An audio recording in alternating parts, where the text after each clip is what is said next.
কেমন আছো গো তুমি? আরে হ্যাঁ বাবা, তোমাকেই বলছি। চিনতে পারলে না তো আমাকে? আমি হলাম তানি। জন্মের পরে বাবা মা শখ করে নাম রেখেছিল তানিয়া।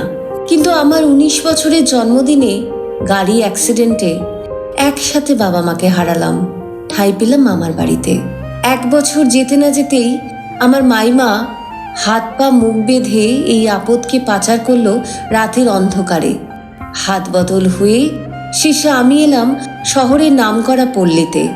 এখানে যে একবার ঢোকে মরণ ছাড়া তার মুক্তি নেই। তারপর তানিয়া থেকে হয়ে গেলাম তানি। শুধুই যন্ত্রণা নিয়ে বেঁচে থাকার অন্য নাম হয়ে গেল জীবন।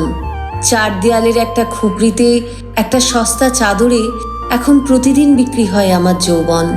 প্রতি ঘন্টায় আমাকে প্রেমের অভিনয় করে খুশি করতে হয় খদ্দেরদের। মালকিন মাসি ভালোবেসে ছেমড়ি বলে ডাকে আমায়। কেন জানো? খদ্দেররা আমার মতন কুচি মালের জন্যে অনেক টাকা দেয় মাসিকে। আমার গতরের আদর আছে গো, তাই তো মাসির কাছে আমি একটু বেশি কদর পাই। তবে মাঝে মাঝে খুব মন খারাপ হয় বাবা মায়ের জন্য। ওরা বেঁচে থাকলে আমার জীবনটা অন্যরকম হতো। এক এক সময় ভাবি ওদের সঙ্গে আমিও যদি চলে যেতাম না ফেরার দেশে, তাহলে বেশ হতো। এই নরকে আর আসতে হতো না আমাকে। জানো, আমাদের পাড়ার পাশ দিয়ে গঙ্গা বয়ে যায়। আমি মাঝে মাঝেই গঙ্গার পাড়ে বসে থাকি একা একা। আমার ভালো লাগে।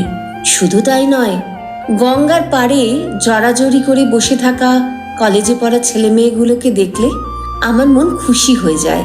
ওরা কেমন পরস্পরকে আঁকড়ে ধরে বসে থাকে, নিজেদের মধ্যে দুষ্টুমি করে, চুমু খায়। দূর থেকে আমি প্রায় ওদের দেখি। খুব ইচ্ছা করে আমারও একটা বয়ফ্রেন্ড হবে। তাকে ধরে আমি এভাবেই বসে থাকবো। বয়ফ্রেন্ডকে পিছন থেকে জড়িয়ে ধরে বাইকে বসে হুশ করে উড়ে যাব। আমরাও ঘর বাঁধবো, স্বপ্নের মতন কাটবে আমাদের দিনগুলো। এখানে আমার 2টো বন্ধু আছে, মলি আর ঝিল্লি। আমি ওদের সব কথা বলি। আমার ঘর বাঁধার স্বপ্নের কথা শুনে তো ওরা হেসেই অস্থির। আর মানদা মাসি এসব শুনে কি বলেছে জানো? বলেছে, শোন রে ছেমরি, পুরুষের পিড়িতে মজেছিস তো মরেছিস। ওরা শরীর ছাড়া কিছু বোঝে না। দেখিস না, ঘরে বউ পেয়েও পুরুষের ছোকছোকানি বাই যায় না, এখানে ওখানে ঘুরে বেড়ায় মজা লুটতে। কিন্তু আমার অবুঝ মন কিছুতেই বুঝতে চায় না। গঙ্গার ধারে মন্দিরে এসে প্রায় শিব ঠাকুরকে আমি জানাই আমার স্বপ্নের কথা। একদিন মন্দির থেকে ফেরার সময় পাড়ার মস্তান বিলু বলল, কি রে তানি, আজকাল মন্দিরে গিয়ে কি এত বিড়বিড় করিস? আবার দেখি গঙ্গার পাড়েও একা বসে থাকিস, ব্যাপারটা কি তোর? ও, তুমি তো বিলু মস্তানকে চেনোই না। ও খুব ভালো জানো। আমাদের পাড়া থেকে বেশ খানিকটা দূরে ভদ্রলোকদের পাড়া। সেখানে লেখাপড়া জানা বড়লোকদের বাস। বিলু মস্তানের বাড়ি এই ভদ্রপাড়াতে। মাসির কাছে শুনেছি বিলু বড় বাড়ির ছেলে। সে যখন 11 ক্লাসে পড়ে তখন তার মা গলায় দড়ি দেয়। বিলুর বাবা নাকি আরেকটা বিয়ে করেছিল। বিলু ওর মাকে খুব ভালোবাসত। মা চলে যাবার পর থেকেই সে লেখাপড়া ছেড়ে বকাটে হয়ে গেছিল। কাউকে মানত না। তার বাড়িতে কেউ তার সাথে কথা বলে না। বিলুও কাউকে পাত্তা দেয় না। সারা দিন দলবল নিয়ে আড্ডা দেয়, মদ গাঁজা খায়, রাতে শুধু বাড়ি যায়। তবে মানদা মাসির সাথে বিলু মস্তানের ভালোই দোস্তি আছে। আমাদের পাড়ায় কেউ বেয়াদবি করলেই বিলুর দলবল তাকে ধুলাই দিয়ে সাফ করে দেয়। বিলুর জন্যই আমাদের পাড়ায় দুর্গাপুজো হয়, মেলা বসে। ভাসানের দিন আমরা রাস্তায় সবাই নাচি, কত মজা করি, হোটেলে খাই। এই, তোমার কানটা এদিকে আনো তো, একটা কথা চুপি চুপি বলছি। প্রথম দিকে আমি বিলুকে খুব একটা পাত্তা দিতাম না, কিন্তু যখন থেকে দেখলাম বিলু আমাকে মেলা থেকে রঙিন কাঁচের চুড়ি, টিপ, কাজল আরো কত জিনিস কিনে দেয়, কত রকমের খাবার খাওয়ায়, তারপর বাইকে উঠিয়ে এদিক ওদিক কত ঘুরতে নিয়ে যায়। আর বিলু থাকার জন্য মাসিও আমার সাথে ঝামেলা করতে পারে না। ঠিক তখন থেকেই বিলুর সাথে আমার হেবি দোস্তি হয়ে গেছে। এখন বিলুকে আমার ভালোই লাগে।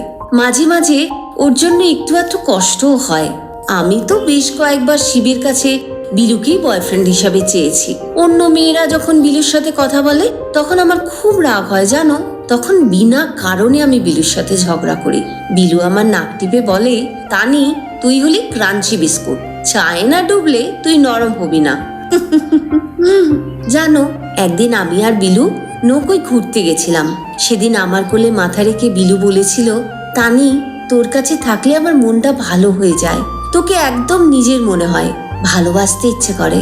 তারপর দুহাত দিয়ে টেনে নিয়েছিল নিজের চওড়া বুকটায়, কানের কাছে মুখ এনে ফিসফিস করে বলেছিল, আমার বউ হবি, আমাদের একটা ঘর হবে, তুই রান্না করবি, ঘর গোছাবি, আমি সব নেশা ছেড়ে দেবো, দেখিস, থাকবি আমার সাথে, সব কষ্ট আমরা একসাথে ভাগ করে নেব। আমি খুব অবাক হয়ে তাকিয়েছিলাম মানুষটার দিকে। আমার বিয়ে হবে, আনন্দে আমি ওর বুকে মাথা রেখে কেঁদেই ফেলেছিলাম সেদিন। আর বিলু আমায় শক্ত করে জড়িয়ে ধরেছিল। এরপর যা হবার তাই হলো। শাখা পলা সিঁদুর পরা লাল শাড়িতে আমি নতুন বউ সাজলাম। বিলুর সাথে তানির বিয়ে হয়ে গেল। বিলুর দলবল চাঁদা তুলে সবাইকে খাইয়েছিল। মাসি হেসে বলেছিল, ছেমরির জন্য আজ আমি কন্যাদানের পুণ্য করলাম, একটা মেয়ের অন্তত মা হতে পারলাম। আমরা এখন যাব গ্রামে, বিলুর দাদুর বাড়িতে। সেখানে বিলুর দাদু নাত বউ দেখতে চেয়েছে। শিবের মন্দিরে গিয়ে প্রণাম করে এসেছি আমি।